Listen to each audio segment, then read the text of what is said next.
ሊቃውንት እንደውም ሲያስረግጡት ምን ይላሉ? ይነቅህኑ ማይ ጦም ወማይ መሪር ማሃዱ አዘቅት። ከአንድ ጉድጓድ መራራና ጣፋጭ ውሃ ይቀዳልን? አይቀዳም። ከአንድ ጠርሙስ ላይ የሚጣፍጥና የማይጣፍጥ ውሃ ይቀዳም? መቼስ ከአንድ አፍ ሁለት ለምን ይወጣል? ይለይልህ እንግዲህ ይጥራልህ። ክርስቲያን ከሆንክ ክርስቲያን ሆነ ዝለቅ፣ ያው ደግሞ ሌላም ከሆንክ ሌላ ነው ይበል። ምክንያቱም ከአንድ ውሃ ሁለት ነገር ሊቀዳ አይችልም። አንድ ሰው ለሁለት ጌታ መገዛት አይችልም። እይክል አሐዱ ገብር ለክለ ተቀኔው ለክለ ያጋዛለ ለእግዚአብሔርም ለገንዘብም ልትታዘዙ አይቻልም። ገንዘብም ጌታ የሆነበት ሰው አለ። እንዲህ አይነቱን ጌታ ነው አወጥተህ ጣል የተባልከው ማለት ነው። እመቤታችን ስትወልድ የእንግዳ ማደሪያ አልነበረም። ቤቱ ስለተያዘ እንግዳ ስላደረበት ቤት አጣ ከብት በረት ነው የወለደችው። የእንግዳ የተባለው በልባችን የነገሰ ኃጢአት ነው። እግዚአብሔር እንዳያደርግ ቦታ የሚያሳጣው፣ እግዚአብሔር ስራ እንዳይሰራ ከኛ የሚያርቀው ያ ነው። እንግዳ ነገር አስወግዷል ኢያሱ። እስኪ በሉ እንግዳ ነገር በሉ። ምን በሉ? ከእግዚአብሔር ውጪ በልባችን ማደር የለበትም። እሱ ይደርብን። አንድ ሰው ቢሰርቅ ማታ ኢንተርኔቱ ተጨናንቆ ነው የሚያመሸው። አንድ እዚህ ጋር እንደው በተለይ እንደኔ ሻሽ ጠመጠመ ሰው ከሰረቀ አለቀለት ነው እንግዲህ። ለምን በቃ በለው ያዘው ልቀቀው፣ ድሮም በቃ ዝም ብሎ ማለፍ ነው። እውነቴን ነው። ያቺ እንኳን ታስጠይቀናለች ማለት ነው። አንደኛ ተመልከቱ፣ እኔ ልላችሁ የፈለኩት አሁን ይሄን ሰላችሁን እንዳንሰድባቸው እኮ ነው ይላል ሰው።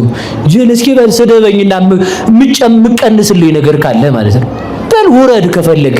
አማልክት ዘበጸጋ ግን ቅዱሳን የጸጋ አምላክ መሆን ይችላል። ባጭር ቃል ይወላችሁ አምላክ የሚለው ትርጉ ቃል ስሙ ሲፈታ አምላክ የሚለው ቃል ሲፈታ ቃል ለቃል መለከ ገዛ ነው። አምላክ ማለት ገዢ ማለት ነው። እስኪ በሉ ገዢ በሉ። ስለዚህ ሙሴን እግዚአብሔር አምላክ አድርጌሃለሁ ሲለው ምን ማለቱ ነው? ለፈርዖን ግዥ አድርጌሃለሁ ማለቱ ነው እንጂ አንተ ፈጣሪ ነህ ማለቱ ግን አይደለም። ቅዱሳን ፈጣሪ ተብለው የተጠሩበት መጽሐፍ የለም። ቅዱሳን ፈጣሪ ተብለው ማለት ነው። ፈጣሪነት የእግዚአብሔር የባህሪ ገንዘቡ ነው። ገዥነት ግን እግዚአብሔር ለቅዱሳን በጸጋ የሚሰጣቸው ስጦታ ነው። እንዲያ ከሆነ ተመልከቱ፣ እግዚአብሔር ቆመ በማይበር አማልክት። ተመልከቱ፣ እግዚአብሔር በአማልክት ማይበር መካከል ቆመ ይላል። እንዴ እግዚአብሔር በአምላክ ማይበር መካከል ምን ሊያደርግ ይገኛል? እግዚአብሔር ይቆማል። የተመሰገነ ይሁን። የሚከብረውን ካላከበርን የማይከብረው ይከብርብናል በእኛ ላይ። የሚደንቀው እግዚአብሔር አልደንቅህ ካለ የማይደንቅ የተጠቀለለ ንፋስ የተሞላበት አየር የተሞላበት ኳስ ታደንቃለህ። የሚደንቀው የእግዚአብሔር መልክ አልደንቅህ ካለ ግሪክ ላይ የተሰራች የጣዖት መልክ አርጤምስን ታደንቃለህ። የሚደንቅ የእግዚአብሔር መልክ ካልደነቅህ ፈረንጅ ታደንቃለህ ማለት ነው። የሚደንቀውን ሳናደንቅ ስንቀር ነው የማይደነቅ የሚደነቅብን። ለዚህ ነው ቅዱስ ዳዊት መጀመሪያ ማድነቅ ሲጀምር መንክርተ ላህያ ለባህር፣ የባህር ጨዋታዋ ድንቅ ነው አለ። እግር ሳይኖራት የምትሮጥ አትደንቅም? ዘረኛ ለማን ሊሆን ይችላል? ሰማያውን አንተ እንትና ክልልና በዚህ ቢል የሚገባን የለ ወጥተ ነው የምታልቀው። ዘረኛው ይወድቃል፣ ሌላው ይገባል። ይኸውላችሁ አሁን ደግሞ ጉራ ማለት ነው። እኛን አጥፍቶ እግዚአብሔር ማን ሊገባለት ነው የሚል አንዳንድ ትዕቢተኛ አይጠፋም። ጅል እንዳትሆን። አንድ ወርቅ ያለው ሰው አመድ ባለው ሰው አይቀናም። ወርቅ ያለው ሰው ከሰል በያዘ ሰው አይቀናም። ወርቅ ያለው ሰው መዳብ ባለው ሰው አይቀናም።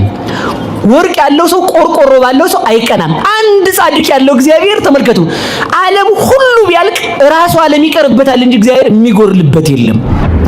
በጣም ይቅርታ አድርግልኝ። እመቤታችንን ብትሆን ተመርጣ ነው።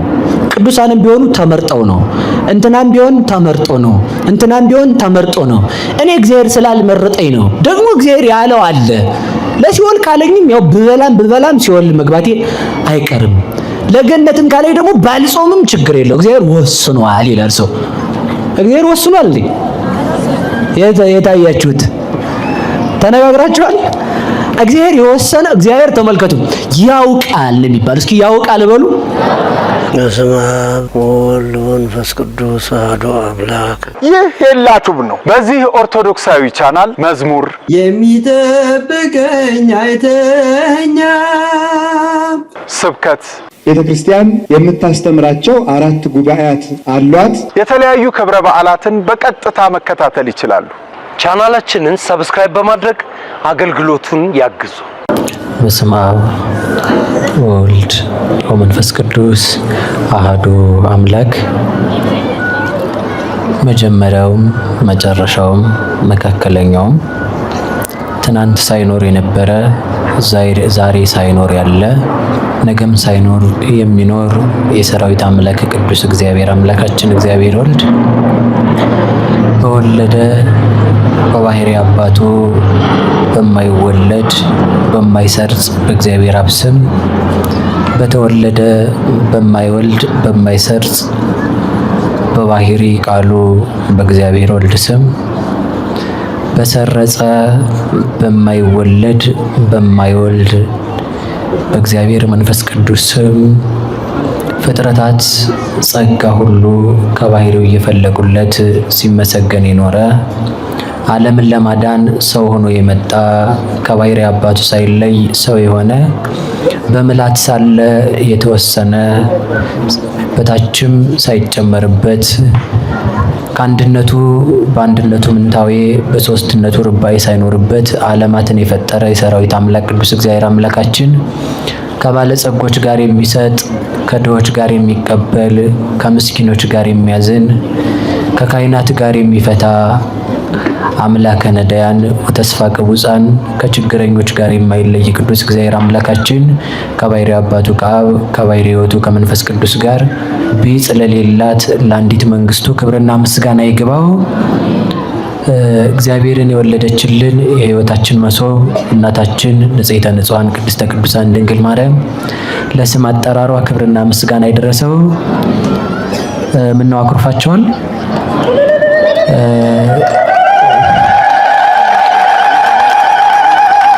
እሺ ጥሩ ነው። ምልክት አድርጋችኋል። ጥሩ ምልክት። ሌላ ቀን አስተካክላችሁ ትደውላላችሁ ብዬ አስባለሁ። ፓኬጅ ሲኖራችሁ ማለት ነው። ጻድቃን ሰማዕታት፣ ደናግል፣ መነኮሳት፣ ቅዱሳን መላእክት ሁሉ ለስም አጠራራቸው ክብርና ምስጋና ይድረሳቸው። ከሁሉ በማስቀደም ክቡር መምህራችን የኔታ መላከ ገነት አድማስ ቢራራ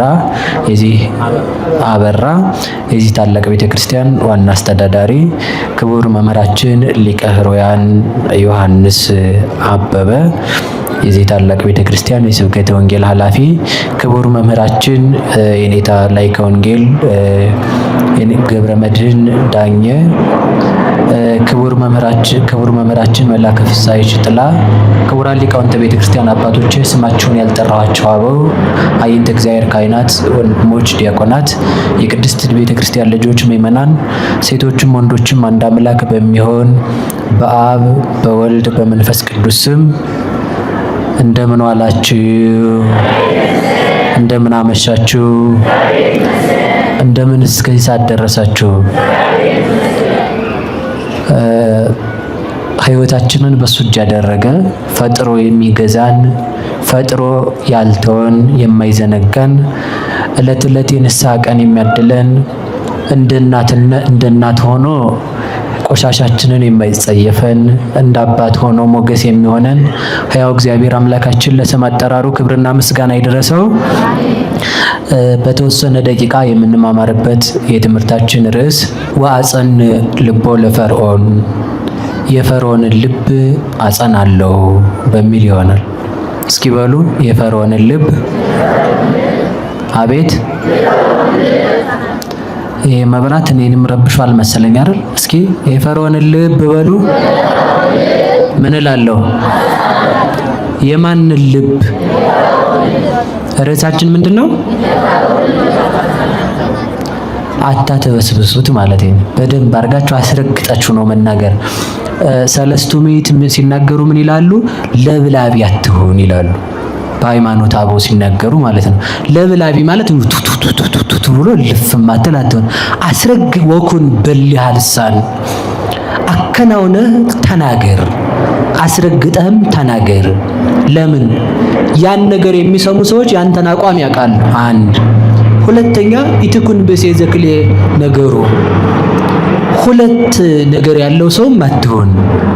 አሬዎስንም ስታገኘው እንዳንተው፣ ለእስክንድሮስንም ስታገኘው እንዳንተው፣ ዘፈኑንም ስታገኘው እስክስታ የምታስነካ፣ መዝሙርም ስታገኝ የምታጨበጭብ፣ የተሾመ ሲመጣም እልል የምትል፣ ያም ሲሻር የምታዝን አትሁን።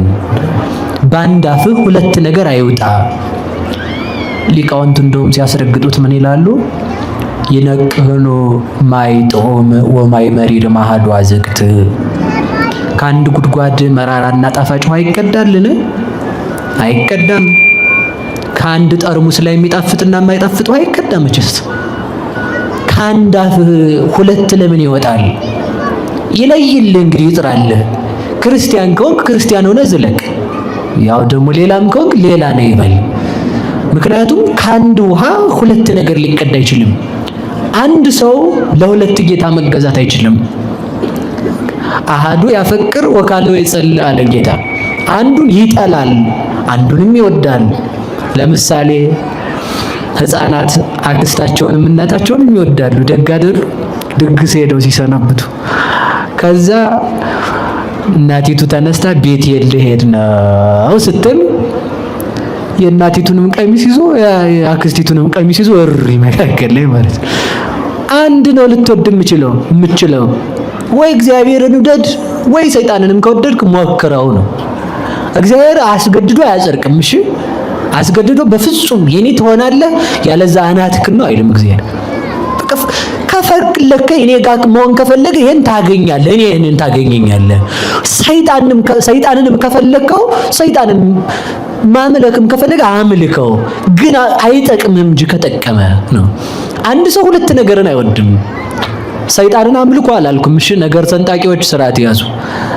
እኔ ሰይጣን አምልኮ አላልኩም። አደራችሁን። ሰው ሁሉም ስልጣን ተሰጥቶታል ነው። ሁሉም ምራጥ ነው። እንግዲህ ተመልከቱ። እንደዛ ቢሆን ኖሮ እኮ እኔን ነው ማምለክ ያለብኝ ያው እኔን ነው ብሎ እግዚአብሔር አያረግም። አስገድዶ ቢያጸድቅ ኃጥእ አይገኝማ።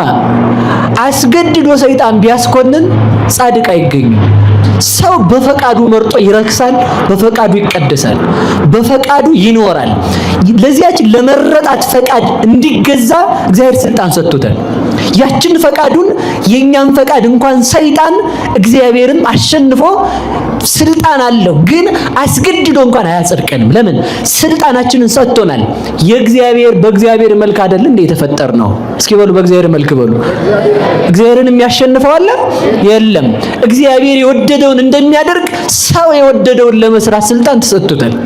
የወደድከውን ታረጋለህ፣ የፈቀድከውን ትሰራለህ፣ የፈቀድከውን ትበላለህ። ባይሆን እግዚአብሔር ዘመንህ ሲያልቅ የማትመለስ ከሆነ መብራቱን ያጠፋዋል፣ እድሜህን ይቆርጠዋል። በመረጥከው ምርጫ ደግሞ የመረጥከውን ይሰጥሃልና አንድ ሰው ሁለት ነገር አይወድም። እስኪ አንድ ሰው በሉ። ስንት ነገር አይወድም? አሁን እንደው በሞት ያው ነው። በጣም እኮ ነው የሚገርመው። አሁን ሁለት ሰው ወዳለሁ ግን አሁን እሺ በለው ቀለል እናድርገው። ምሳሌውን እናትና አባታችሁ ሁለቱን ነው የምወድ ብትሉ ሁለቱንም ውደዱ ጥሉ አላልኩም። ግን ምንድነው ደጋዋል ብትል እናቲቱ አባትየው ቆላዋል ቢል የማንኛው ይደረግ? ግዴታ አንዱን ትጠላለህ። ለሁለት መገዛት እንደውም እኮ ተመልከቱ፣ ጌታ ተብሎ የተጠራው ገንዘብ በወንጌል ጌታ ተብሎ ተጠርቷል። በጣም ነው የሚገርመው። ገንዘብ ጌታ ይባል። እስኪ ጌታ በሉ። እይክል አሐዱ ገብር ተቀኔው ለክል ያጋዛለ ለእግዚአብሔርም ለገንዘብም ልትታዘዙ አይቻልም። ገንዘብም ጌታ የሆነበት ሰው አለ። እንዲህ አይነቱን ጌታ ነው አወጥተህ ጣል የተባልከው ማለት ነው። እመቤታችን ስትወልድ የእንግዳ ማደሪያ አልነበረም። ቤቱ ስለተያዘ እንግዳ ስላደረበት ቤት አጣ ከብት በረት ነው የወለደችው። የእንግዳ የተባለው በልባችን የነገሰ ኃጢአት ነው። እግዚአብሔር እንዳያደርግ ቦታ የሚያሳጣው፣ እግዚአብሔር ስራ እንዳይሰራ ከኛ የሚያርቀው ያ ነው። እንግዳ ነገር አስወግዷል ኢያሱ። እስኪ በሉ እንግዳ ነገር በሉ። ምን በሉ? ከእግዚአብሔር ውጪ በልባችን ማደር የለበትም። እሱ ይደርብን። ለሁለት መገዛት አይችልም። አንዱ ቆላዋል ቢለው አንዱ ደጋዋል ቢለው መዋል አይችልም። ከሁለት አንዱን ፈቃድ ይፈጽማል። አንድ ሰውም የሰይጣንም የእግዚአብሔርም መሆን አይችልም። እስኪ በሉ የሰይጣንም በሉ የእግዚአብሔርም። ታዲያ እኛውን የማን ሆነን ይሆን ነው? እስኪ በሉ እግዚአብሔር በሉ። አቤት ሰይጣን እንዳይታዘበን እንጂ ማለት ነው። እውነት ሰይጣን ክህደከ ሰይጣን፣ ጠዋት ሰይጣን ሆይ ክድሃለሁ፣ ቀን ደግሞ ከድግሱ ቁጭ። እንደው ድግሱ ምንድነው? ኃጢአት ማለት ነው። በአፍ እግዚአብሔር በልቤ ሰይጣን፣ በአፍ እግዚአብሔር በስራዬ ሰይጣን ሆነናል። ደግ ነገር ካልሰራ እግዚአብሔር መሆን በምን ሊታወቅ ይችላል? ሰው የሚታወቀው በመልኩ አይደለም? ሰው የሚታወቀው በስራው አይደለም? በስራችን ማንን እንመስል ይሆን? ስለዚህ አንድ ቃል ይኖረን። እስኪ አንድ ቃል በሉ በሉ እንጂ ስንት ቃል ይኖረን? እርግጠኛ ናችሁ? ከዚህ በኋላ በሰው ማጉረምረምም የለም። አንድ ቃል ዝጋ ነው እኮ ዝጋ። እንደው ሰውን ስታገኘው ይገርማል። ዛሬ በህልሜ ሁሉ ነው የመጣው፣ ለካ ላገኘ ይኖርባል። ደግሞ አንተ እንኳን በህልሜ ይገርምሻል፣ ይሄ ሰውዬ እኮ በቃ ይላል ሰው ማለት ነው። ያን የማያስብል እንደው ቢያንስ አንዱን ስራ እንድትሰሩት ነው የፈለኩት። እማይል ልብ ቢሰጠን እግዚአብሔር እንዲሰጠን እግዚአብሔር ፈቃዱ ይሆንልን። ምንም እማይል እንደዛ የማያስብ ልብ ግን ቢያንስ እንኳን ሰውየውን ሌላ ሰው ከማስጠላት ማቆም አለብን። እግዚአብሔር እንዳይምረን የሚያደርገው እኛ የጠላነው አንሶን ሰው ማስጠላት። እግዚአብሔር እኮ እንዳይምረን ነው የሚያደርገው። ተመልከቱ፣ መጥላት የሰይጣን መልክ ነው። ሰይጣን ዝም ብሎ የሚጠላ ሰው ካያችሁ ያው ሰይጣን ይመስላል ይባላል ማለት ነው። አሁን ሰው አፍንጫው ትከሻው ታይቶ ነው ይመስላል የሚባለው አይደል? እና ሰይጣንን ከመምሰል ወጥተን እግዚአብሔርን እንምሰል። እሺ በሉ እንጂ ማንን ትመስሉ? ስንት ቃል አለው እግዚአብሔር በሉ እንጂ። ክርስቲያን ስንት ቃል የማናችሁ ልጆች ስንት ቃል ይኖራችሁ? እሺ ዘረኛ አትሆኑም ከዚህ በኋላ በሉ እንጂ። በሉ ኮሜንት ላይ እኔ እንትናው ሰው እናንተ እንትናው አንተ ምናምን እንዳትሉ፣ እውነቴን ነው። በቃ አንድ እግዚአብሔር ሰው በቃ አለቀ እኮ። አንድ እግዚአብሔር ሰው ሁለት አፍ አይኖረውማ። አንድ ንጉሥ አለን፣ አንድ መንጋ ነን። አንድ ማህበረሰብ ነው ያለን። አንድ ብዙ ንጉሥ ቢኖረን ብዙ ሰራዊት ብዙ ማህበረሰብ ይኖረን ነበር። አካል ብዙ ነው፣ ህይወት ግን አንድ ናት። አካል ብዙ ነው፣ ልብ ግን አንድ ነው። አካል ብዙ ነው፣ ራስ ግን አንድ ነው። አካል ህዋሳት ብዙ ናቸው፣ አንገት ግን አንድ ነው። እነዚህ ሁሉ አንድ ከሆኑ ለአንድ ለእግዚአብሔር አንድ መንጋ ከሆንክ አዎ እዚህ ጋር ጤነኛ ሰው ነህ። ስትወጣ ህመምህ ከመጣ ምኑን ሰው ሆንከው ማለት አንድ ነን ካልክ ዝም ማለት አለብህ። ቢያንስ ይኸውላችሁ በዚህ ዘመን ጮሆ የሚሰማው ተመልከቱ፣ በጣም ጮሆ የሚሰማው ተንኮል ነው አይደል? በሉ እንጂ ደግነት ነው ተንኮል ነው በሉ። አንድ ሰው ቢሰርቅ ማታ ኢንተርኔቱ ተጨናንቆ ነው የሚያመሸው። አንድ እዚህ ጋር እንደው በተለይ እንደኔ ሻሽ ጠመጠመ ሰው ከሰረቀ አለቀለት ነው እንግዲህ። ለምን በቃ በለው ያዘው ልቀቀው። ድሮም በቃ ዝም ብሎ ማለፍ ነው። እውነቴን ነው። ያቺ እንኳን ታስጠይቀናለች ማለት ነው። አንደኛ ተመልከቱ፣ እኔ ልላችሁ የፈለኩት አሁን ይሄን ስላችሁ አሁን እንዳንሰድባቸው እኮ ነው ይላል ሰው።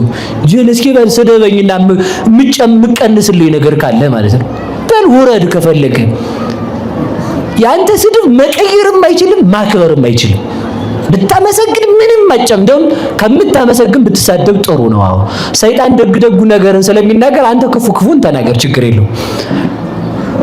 ክፉን ከተናገርክ ያው አጎትህን ትመስላለህ ማለት ነው። እና ወደ ነገር ልመልሳችሁ። ስንት ቃል አለን በሉ እንጂ። ስለዚህ ስንት ናችሁን? ከዚህ በኋላ የገሌ ዘር የእነንትና ዘር ሞተዋል። በቃ እነሱ ብፎክር ባትፎክር አፈር በልቶታል ሰውን። የእግዚአብሔር ዘር ለመሆን ብቻ ነው መቁጠር ያለብን። እኔ ከክርስቶስ የተወለድኩ ነኝ እንድንል አንድ ቃል እንዲኖረን እግዚአብሔር መልካም ፈቃዱ ይሁንልን። ስንት ቃል አላት ቤተ ክርስቲያን? ስንት ቃል ነው ያላት? በመጀመሪያም እግዚአብሔር አምላኬ ነው ትላለች። እስኪ በሉ እግዚአብሔር አምላኬ ነው በሉ። ዛሬስ ማን ትላለች? እግዚአብሔር አምላኬ ነው በሉ እንጂ። እሺ ነገስ ማን ትላለች? እስከ ዘላለም ማን ትላለች? አንድ ቃል ላይ ሁለት የላትም። እኛ መንታ ከየት አምጥተን ሆንን ነው? አንድ እናት አለች ብላ ትናገራለች። ከመጀመሪያው ማን? ድንግል ማርያም ናት። ነገም ያቸው አንድ እናት ናት። ከነገዋ እስከ ዘላለሙ አንድ እናት አለች ብላ ትናገራለች። አንድ ሰራዊት አሉ ብላ ትናገራለች። እነሱ መላእክት ናቸው። ከትናንት አስቀድሞም አንድ ናቸው፣ ዛሬም አንድ ናቸው፣ ነገም አንድ ናቸው። ቤተክርስቲያን ይሄን ቀይራ የምታበዛበት ዘመን የላትም። አንድ ህዝብ አለኝ ትላለች እንጂ ሁለት ህዝብ አለኝ አትልም። እና አንድ ህዝብ ሆነን እንድንገዛለት የፈጠረን አምላክ የተመሰገነ ይሁን። እስኪ በሉ የፈርዖንን በሉ ምኑን አጸናለሁ በሉ እንጂ ዘጸአት 7:3 ዘጸአት 7:3 ዘጸአት ማለት መውጣት ማለት ነው። ጸአት የሚለው ቃል ለቃል ሲተረጎም መውጣት የሚል ትርጉም አለው። መውጣት ከብዙ አይነት መውጣት አለ። እስራኤል ከግብጽ የወጡበት ዕለት ነው ዘጸአት ተብሎ የተነገረው። እስራኤል ከግብጽ መውጣታቸውን የምትናገር መጽሐፍ ስለሆነች ዘጸአት ብለው ሊቃውንት አስተጋባያነ መጻሕፍት ሰለስቱ ምዕት አርዕስት ሲሰጡ ዘጸአት ብለው ሰጥተውታል። እንዲሁ ተነስቶ የማቴዎስ ወንጌል ዘጸአት ዘኍልቍ የሚል እንደ የሰፈር አውድል ያላያችሁ ዘጸአት የሚለውን ስም ማን እንደሰጠው የማያውቅ ግን ዘጸአት የሚጠቅስ ሰው ማለት ነው። አየው እሱ ነው አውደልዳይ ማለት እና ተመልከቱ፣ ዘጸአት የሚለውን ስም የሰጡት ለመጻሕፍት አርዕስት የሰጡ ሰለስቱ ምዕት አባቶቻችን ናቸው። እና እነሱ ዘጸአት ብለው ሰጡት። ለምን ቢባል እስራኤል ከግብጽ መውጣታቸውን ትናገራለች። ታዲያ ያንን ታሪክ ማወቅ ለኛ ለምን አስፈለገ ብላችሁ ስትጠይቁኝ እኛ ደግሞ ከነፍስ ባርነት መውጣታችንን ስለምትናገር ማለት ነው። ከነፍስ ባርነት ያወጣን አምላክ የተመሰገነ ይሁን። አጠር አድርጌ ወደ ነገሬ ብቻ ልምጣ። ቁጥር 1 ላይ ሲጀምር ወይቤሎ እግዚአብሔር ለፈርዖን ወአነ ረሰይኩከ አምላኮ ለፈርዖን፣ እግዚአብሔርም ሙሴን አለው እኔ ፈርዖን አምላክ አድርጌሃለሁ አለ። የማን አምላክ? እንዲህ እግዚአብሔር ውክልና ሰጥቶት ነበር። እስከ መቼ ነው የሰጠው? አያችሁ አይደል? ፈርዖን ራሱ አምላክ በሚል ሙሴ ራሱ አምላክ የሚል ስም እግዚአብሔር ሰጥቶታል። ሙሴ አምላክ ነው እንዴ በቤተ ክርስቲያን? በሉ ንገሩኝ በሞቴ አምላክ አይደለም። አማልክት ዘበጸጋ ግን ቅዱሳን የጸጋ አምላክ መሆን ይችላል። ባጭር ቃል ይወላችሁ አምላክ የሚለው ትርጉ ቃል ስሙ ሲፈታ አምላክ የሚለው ቃል ሲፈታ ቃል ለቃል መለከ ገዛ ነው። አምላክ ማለት ገዢ ማለት ነው። እስኪ በሉ ገዢ በሉ። ስለዚህ ሙሴን እግዚአብሔር አምላክ አድርጌሃለሁ ሲለው ምን ማለቱ ነው? ለፈርዖን ገዢ አድርጌሃለሁ ማለቱ ነው እንጂ አንተ ፈጣሪ ነህ ማለቱ ግን አይደለም። ቅዱሳን ፈጣሪ ተብለው የተጠሩበት መጽሐፍ የለም። ቅዱሳን ፈጣሪ ተብለው ማለት ነው። ፈጣሪነት የእግዚአብሔር የባህሪ ገንዘቡ ነው። ገዥነት ግን እግዚአብሔር ለቅዱሳን በጸጋ የሚሰጣቸው ስጦታ ነው። እንዲያ ከሆነ ተመልከቱ፣ እግዚአብሔር ቆመ በማህበር አማልክት። ተመልከቱ፣ እግዚአብሔር በአማልክት ማህበር መካከል ቆመ ይላል። እንዴ እግዚአብሔር በአምላክ ማህበር መካከል ምን ሊያደርግ ይገኛል? እግዚአብሔር ይቆማል። ትልቁ ችግር ይሄ ነው። ተመልከቱ፣ አምላክ የሚለውን ቃል ባለማወቅ ብዙ ሰዎች ሲሳሳቱ ይኖራሉ። ወደፊትም ሊስቱ ይችላሉ። እግዚአብሔር ወደ ቤቱ ይመልሳቸው። ስለዚህ ተመልከቱ፣ አምላክ እግዚአብሔር ብቻ ነው። እንግዲያውስ ፈርዖንን አምላክ አድርጌሃለሁ ማለት በፈርዖን ላይ ሾሜሃለሁ የሚል ቃል ነው ያለው። ምን ብያለሁ? ሾሜሃለሁ። መግዛት። እሺ ቆይ አሁን እኛ እየተገዛን አይደለም? የሚገዛቸው አካል የለም እንዴ? የቀበሌው ፖሊስ ይገዛቸዋል። ያው ገዢ ነው ማለት ነው። አምላክ ማለት ገዢ ነው ትርጉሙ። ስለዚህ ምን ማለት ነው? ፈርዖንን የምትገዛው አድርጌሃለሁ ማለቱ ነው። በሌላ አነጋገር እግዚአብሔር በአማልክት ማህበር መካከል ቆመ ሲል አማልክት የተባሉ የጸጋ አምላክ የተባሉ ገዢ የሆኑ በጸጋ ገዢ የሆኑ ቅዱሳን ሐዋርያት ናቸው። ማን ናቸው?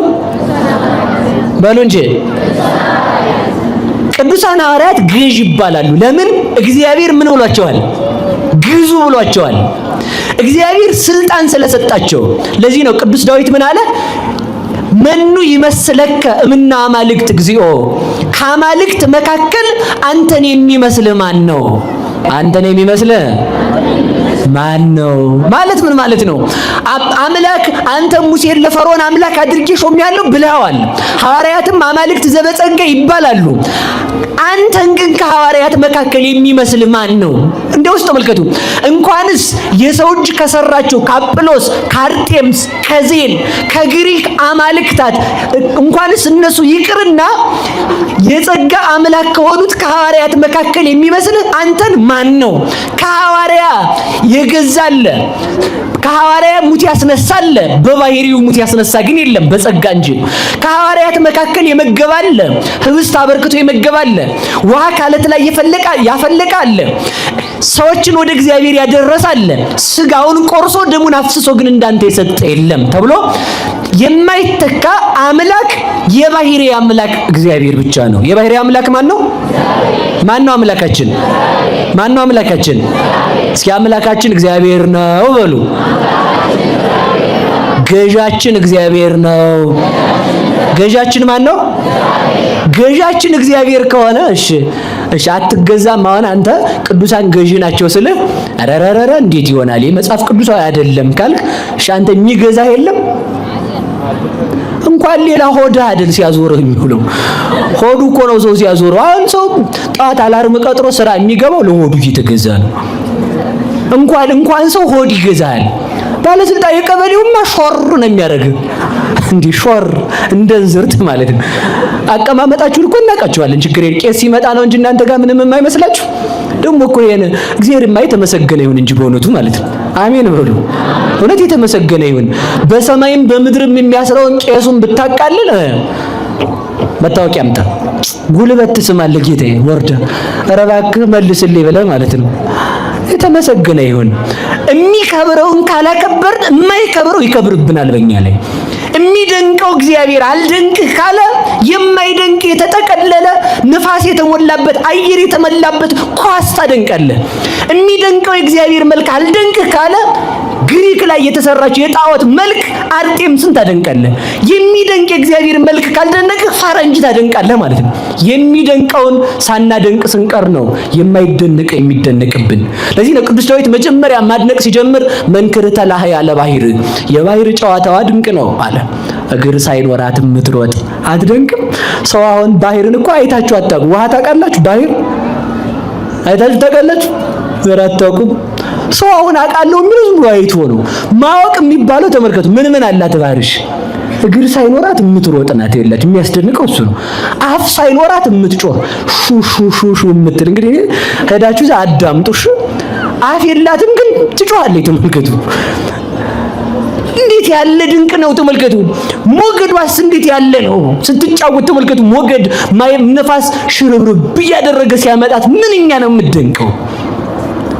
እንዴት ያለች ድንቅ ናት! አለ አደነቀ። እንዴ ይሄስ ድንቅ አይደለም? ማን ጎድጎድ እግዚአብሔር በሰማያት አለ። እንደመነው እንዴት ያለ ድንቅ ነው አለ።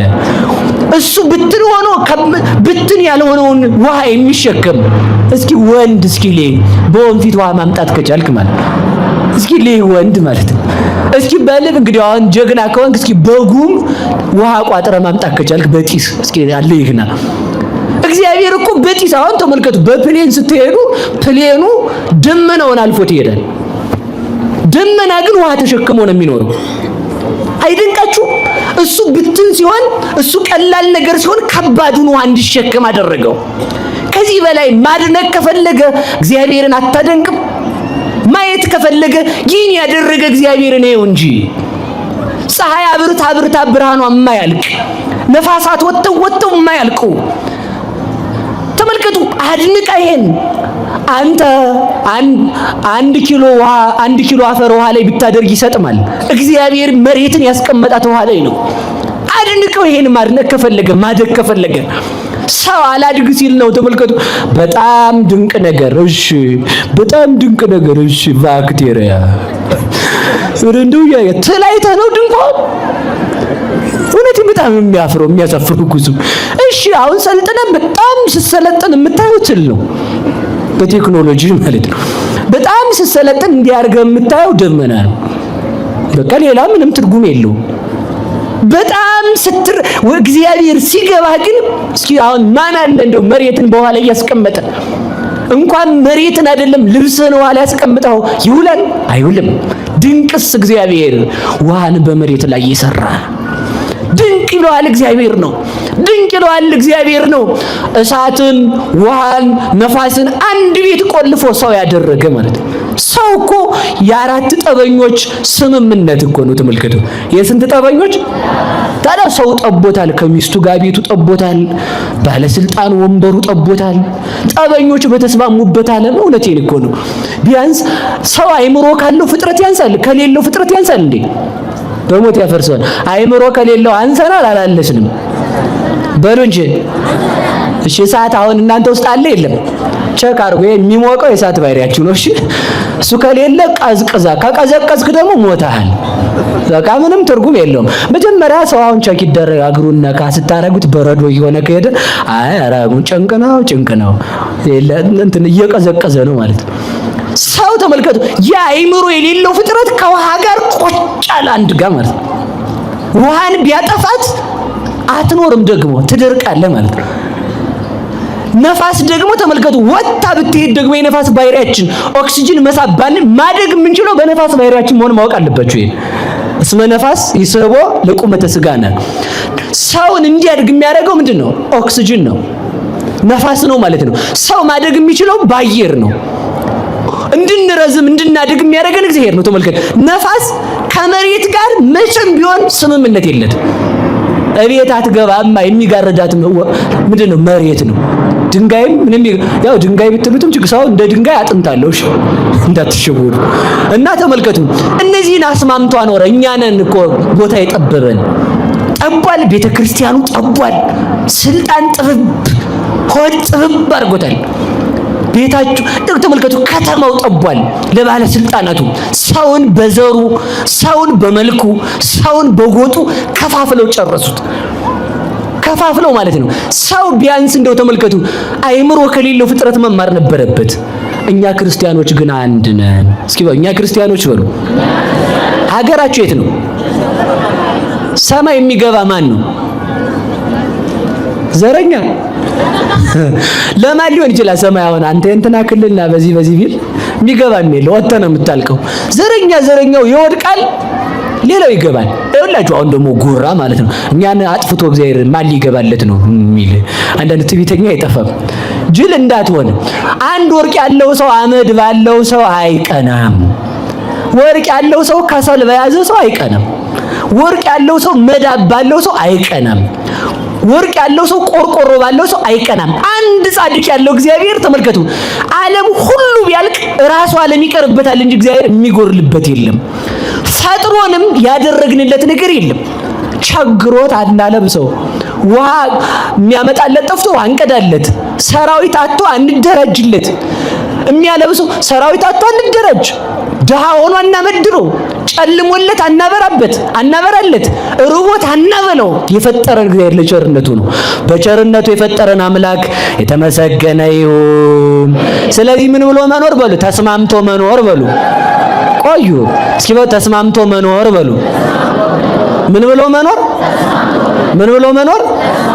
ቆይ እሱን ጠቅ አድርጌ በዛው ይዤላችሁ ልምጣ። የፈርዖንን ልብ አጸናለሁ አለ። ማን ነው? ደግሞ እንደገና ሙሴን ደግሞ ሂድና ፈርዖንን ልቀቅ በል።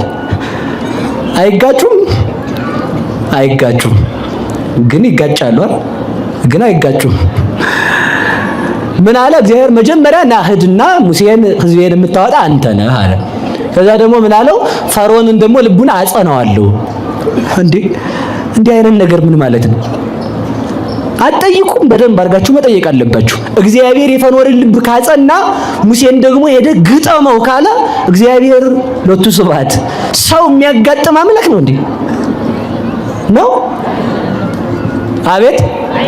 እሺ አስታርቁታ። ምን ማለት ነው? እሺ ልቡን አጸናዋለሁ ያለ ማን ነው? በሞቴ ነገሩኝ። ከዚያ ደግሞ ሂድና እስራኤልን አውጣ ያለ ማን ነው? እርቅ መያዝ አለባቸው። አሁን ይሄን ማለት ነው። ተጣልቷል ከተባ አልተጣላም። የተጣላው ማን ነው ከተባ እኔ ነው የሚባለው። የተጣላው ማን ነው? በሉ እንጂ። የሚስት ሰው አንድ ሰው ሲስት ቤተክርስቲያን አትስትም። የሳተው ሰውየው ነው። ሰውየው ሳተ ነው የሚባለው። አሁን ለምሳሌ በሞት ያፈርሶን አሁን አይበልብኝ መድኃኒዓለምና ከዚህ ከእጄ ውስጥ አንዷ ጣት ብትቆረጥ ጣቱ ተቆረጠ ነው እንጂ ቆራጣው የኔ ስም አለው መምህር እንትና ይባላል ጣቱ። እነዚህ ቆራጣዎች ናቸው ተቆርጠው የወጡት ከኦርቶዶክስ በቃ አይደሉም። ምክንያቱም ዋናው አካል የት ነው ያለው? ራስ ነው። ራስ አለብን። ዋናው አካል ራስ የሌለው አካል አይደል። ጣት የሌለው ራስ መኖር ይችላል። ራስ የሌለው ጣት ግን አይኖርም። ይኖራል እንዴ? ተመልከቱ። ስለዚህ በደንብ ያዙልኝ። ቤተ ክርስቲያን መጽሐፍ ቅዱስ ውስጥ የሚጣሉ የሚመስሉ ሐሳቦች የሚኖሩን እኛ ከመጽሐፍ ቅዱስ ጋር ስንጣላ ወይንም እኛ ከራሳችን ጋር መጣላት ስንጀምር ወይንም እኛ ከፈቃዳችን ጋር ስንጣላ የተጣላ ይመስለናል። በሉ እኛ በሉ ሁላችሁ ከፈቃዳችን ጋር ስንጣላ ምን ያለ ይመስለናል? በሉ የተጣላ ይመስላል በሉ እንጂ ምን አላለም? አልተጣላም። እንግዲህ እቺን ብቻ በመሰረታዊ ሐሳብ ተናግሬ እኔም ቤቴን እናንተም ቤታችሁን ምን ማለት ነው? የፈርዖንን ልብ አጸናዋለሁ ታምራቴንም አደርጋለሁ አለ። ደግሞ እኔ ነኝ አለ። በረዶንም ማመጣው እኔ ነኝ፣ ቅማሉንም አመጣለሁ፣ ዝንቡንም አመጣለሁ፣ ጉንቻችሩንም አመጣለሁ። ይሄ ምንድነው የሚባለው? ጉርጽ የሚባለው ማለት ነው። እሱን አመጣለሁ፣ በፈርዖን ላይ ቅማል እንዲወራው አደርጋለሁ። ከዛ ውሃውን ደም አደርገዋለሁ፣ በረዶ አወርዳለሁ፣ ከብቱን እጨርሳለሁ። ከዛ ደግሞ ምን አደርጋለሁ አለ? የግብፃውያንን ልጆቻቸውን በኩሩን አጠፋለሁ። ይሄን ሁሉ አደርጋለሁ፣ ግን የፈርዖንን ልብ ደግሞ ምን እላለሁ? አጸናዋለሁ፣ አይለቅህም አለ። የፈርዖንን ልብ ካጸና መቅሰፍቱንም ካመጣ እግዚአብሔር ምን ማለቱ ነው ያለውን ያዙ። እንግዲህ የመጀመሪያ እግዚአብሔር የሰውን ልብ ያጸናል ሲባል እንደዚያ ከሆነ ቆይ እስኪ በሉ እግዚአብሔር በሉ ሰውን እንዳይጸድቅ ልቡን ያጸናልን? አያጸናም። አሁን ተመለስላችሁ አይደል? ካላጸና አያጸናም ብቻ መልስ አይደለም። እሺ ካላጸና እንግዲህ ምን ማለት ነው ሲባል ተመልከቱ። እግዚአብሔር ሰዎች እንዳይጸድቁ ልባቸውን የሚያጸና ከሆነ ተጠያቂው ራሱ እግዚአብሔር ነው። ገብቷችኋል? አልገባችሁም? ሰው በጣም የሚደሰኩራት ዲስኩር አለች። እንዲህ ይላል፣ በጣም ይቅርታ አድርግልኝ፣ እመቤታችንን ብትሆን ተመርጣ ነው፣ ቅዱሳንም ቢሆኑ ተመርጠው ነው፣ እንትናም ቢሆን ተመርጦ ነው፣ እንትናም ቢሆን ተመርጦ ነው። እኔ እግዚአብሔር ስላልመረጠኝ ነው። ደግሞ እግዚአብሔር ያለው አለ። ለሲኦል ካለኝም ያው ብበላም ሲኦል መግባቴ አይቀርም። ለገነትም ካለኝ ደግሞ ባልጾምም ችግር የለው። እግዚአብሔር ወስኗል ይላል ሰው። እግዚአብሔር ወስኗል እንዴ? የታያችሁት ተነጋግራችኋል? እግዚአብሔር የወሰነ እግዚአብሔር ተመልከቱ ያውቃል የሚባል እስኪ ያውቃል በሉ። ማወቁንና እግዚአብሔር ወስኖ ከሆነ እንግዲያውስ ተመልከቱ እግዚአብሔር ይመርጣል ወይ ሲባል አዎ ይመርጣል። እስኪ አዎ ይመርጣል በሉ። ያልመረጠው ግን የለም። ይሄን ያዙ። እሺ ሰይጣንን አልመረጠውም፣ መርጦታል። ለምንነት ነው የመረጠው? ለመላክነት። መላክነቱን ስላላጸና ግን ወርዷል። እግዚአብሔር ይመርጣል ማለት እግዚአብሔር ይፈጥራል ማለት ነው። ለዚህ ነው ቅዱስ ዳዊት ተነክሩ ኃጥአን እማይጸን እምከርስ ስሕቱ ወነበው ሐሰተ ይላል። ኃጢአተኞች ከእናታቸው ማይጸን ተመረጡ፣ አመፃንም ተናገሩ አለ። እንግዲህ አንድ ደግሞ ሄደና ምን አለ መሰላችሁ? ኤርምያስን ደግሞ ምን አለው? ቀደስኩ ከምከርሰምከ ዘመለት ጻይመርኩከ፣ ከእናተ ማይጸን ሳትወጣ ገና ለየው መረጥኩ አወቅኩ አለ። እግዚአብሔር ኃጢአተኞችን ከእናታቸው ማይጸን ከመረጠ፣ ጻድቃንንም ከእናታቸው ማይጸን ከመረጠ ብጾም ባጾም ችግር የለውም ማለት ነው ወይ ነው? ጥቅሱ እኮ እንደዛ ነው የሚለው ቃል በቃል ሲነበብ እንዲያ ነው የሚለው። እንግዲህ ምንድነው ስሙ? አሁን እንግዲህ እግዚአብሔር ይመርጣል። እስኪ በሉ እግዚአብሔር ይመርጣል በሉ። እግዚአብሔር ይመርጣል ማለት እግዚአብሔር ይፈጥራል ማለት ነው። ማንኛውንም ሰው ፈጥሯል እግዚአብሔር። ተመልከቱ ክፉ አድርጎ የፈጠረው ፍጥረት የለም። ሰይጣንንም ቢሆን እንደ ሚካኤል ያለ ደግ መልአክ፣ እንደ ሚካኤል ያለ ብርሃን የለበሰ መልአክ፣ ከመላእክት ሁሉ በላይ ከፍ ያለ አሐዜ መንጦላዕት ቅሩበ እግዚአብሔር የነበረ ሳጥናኤልን ብርሃን የለበሰ ሳጥናኤል ተመልከቱ መልአከ ብርሃን ነበረ ስሙ። የብርሃን መልአክ እየንተ ዘመላእክት ትፍስይት በአርአያ ሰይጣናዊት ርኩስት ይላል መቅድመ ወንጌል። በብርሃን ፈንታ ጨለማን ያለበሰው ለምን? እግዚአብሔር ይመርጣል ማለት እግዚአብሔር ንጹህ ፍጥረትን ይፈጥራል ማለት ነው። እስኪ በሉ እግዚአብሔር በሉ ምንን ይፈጥራል? አንድ። ታዲያ እግዚአብሔር ንጹህ ፍጥረት ከፈጠረ ሳጥናኤል ከወዴት መጣ ካላችሁ፣ ወዳጀ እናቴ እኔንም ስትወልደኝ ንጹህ ልጅ ነው የወለደችው አይደለም? ሊቅ ሆኖ የተወለደ ሰው አለ አለ? የለም። ሊቅነትም ድንቁርናም እዚህ ዓለም የሚመጡ ናቸው ማለት ነው። ሰው በባህሪው የሚያመጣቸው ናቸው። በዚያውስ ላይ በጉር ምናምን ይዞት የተወለደ ሰው አለ? እንደ በሞቴ እንደው እንዳስቁ እንጂ እቺም ጺም ሆና እንዳትሉ አደራችሁን እንጂ እቺም እንትን ሆና እንዳትሉኝ። አሁን እኔ ስወለድ ጺም አልነበረኝም። አሁን ያው ጀምር ያለው በዚህ ማለት ነው። ጺም ያለው ልጅ ወልዳለች እናቴ ባሎጅ። አሁን ብግር አለባችሁ ሁላችሁ፣ ጡብ የሚል ነገር ማለት ነው። በጉር ብግር ምናምን ይባላል። እናታችሁ ስትወልድ ብግር ወልዳለች ወለደችው። ንጹህ ሰው ተመልከቱ። በሞቴ በዚያውም ላይ እንጀራ ስትጋግሩ የሻገተ እንጀራ ጋግራችኋል? ምን እንጀራ ነው የጋገራችሁት? ሻጋታው ከየት መጣ? በሉ እንጂ ያው እንጀራው ነው ሻጋታ ያመጣው ማለት ነው። ሻጋታውን ያመጣው ራሱ ሻጋታው ዲያብሎስ ነው እንጂ እግዚአብሔር ንጹህ ዲያብሎስ ነው የፈጠረው። ኃጢአት ያልነበረበት ዲያብሎስ ነው የፈጠረው። ለኃጢአት ለክፋት መነሻ የሆነው ራሱ ሰይጣን ነው። ለዚህ ነው ሄኖክ ሲናገር አመፃ ወጻት መዛግብቲሃ፣ ተንኮል ሁሉ ከዲያብሎስ ወጣች። ጌታም ሲናገር እንዲህ ይላል፣ እስመ እምትካት ቀታሌ ነፍሰ ሰውእቱ፣ እሱ ከጥንት ጀምሮ ደም አፍሳሽ ነው ብሏል። እሱ የሐሰት አባት ነው። ዋዋ ለሐሰት ተብሎ ዲያብሎስ የሐሰት ወላጇም አሳዳጊዋም አያቷም ባለቤቷም የበኩር አባቷም ሰይጣን ራሱ ነው። እግዚአብሔር ንጹህ ሰይጣንን ፈጥሯል። እስኪ በሉ እግዚአብሔር በሉ ንጹህ ምንን ፈጥሯል? እግዚአብሔር ተመልከቱ፣ ይመርጣል ማለት እግዚአብሔር ንጹህ ሰውን ፈጥሯል ማለት ነው። ለክህደት የበቃው የካደው ራሱ ሳጥናኤል ነው። ማን ነው የካደው? በሉ ሳጥናኤል በሉ። እግዚአብሔር ግን ንጹህ መልአክ አልፈጠረም? ፈጥሯል እግዚአብሔር። ስለዚህ ተመልከቱ፣ እግዚአብሔር ይመርጣል በሉ። በሞት ያፈርሰዋል። እግዚአብሔር በሉ ይመርጣል። እንግዲህ ወላችሁ መመረጥማ ሰይጣንም ተመርጧል። ሰይጣን አልተመረጠም? ለመላክነት ተመርጦ ለክህደት አልሮጠም?